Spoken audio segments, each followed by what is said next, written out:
Welcome to Middle East Minute by Al Monitor. From our studio in New York, I'm Adam Lucente. Here are the headlines we're looking at across the region. Today is Thursday, July 23rd, 2026. Oman's foreign ministry said it is currently working with Saudi Arabia, parties in Yemen, and the United Nations to revive the political track in the Yemeni conflict following a significant escalation in the Red Sea.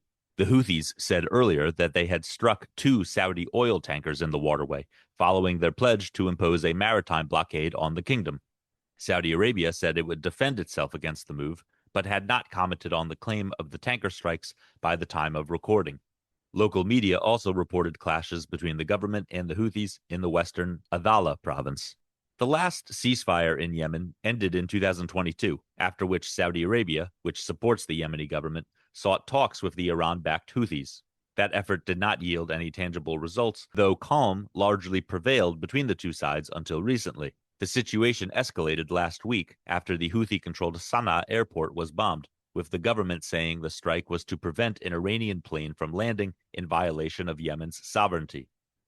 The nuclear power deal between the U.S. and Saudi Arabia was officially confirmed Wednesday evening Eastern Time, beginning a new era in the region, as well as some concerns. Israel fears that Saudi Arabia will be able to enrich uranium under the deal, and that others in the Middle East may then follow.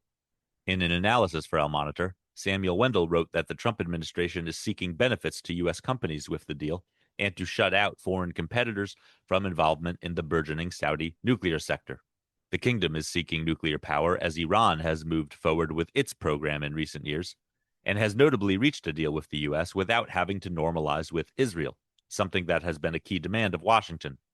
There are questions, however, about whether the deal can guarantee the program is never used for military purposes.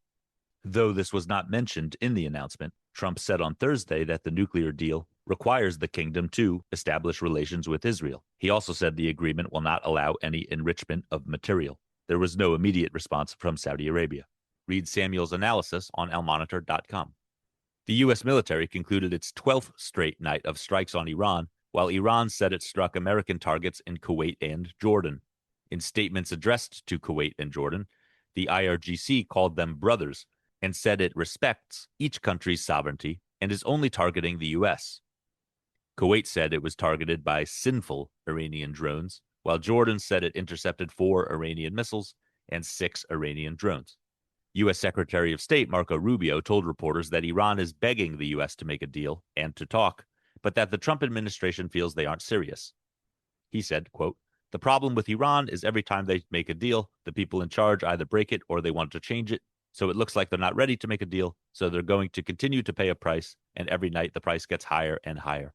For his part, Iranian Foreign Minister Abbas Araghchi said that talks with the U.S. are currently stalled due to the country's, quote, domineering approach.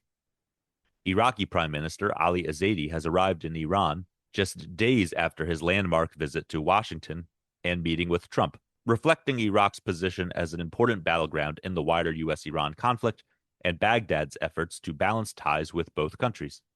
Zaidi said the visit is focused on boosting bilateral cooperation and maintaining regional stability. A spokesperson for Zaidi said the trip is focused on boosting cooperation, specifically in the transportation and industry sectors. Thanks for listening to Middle East Minute. For the links to these stories and to keep up with headlines from across the region, visit almonitor.com and subscribe to Middle East Minute on Apple, Spotify, or wherever you get your podcasts. Until next time, I'm Adam Lucente.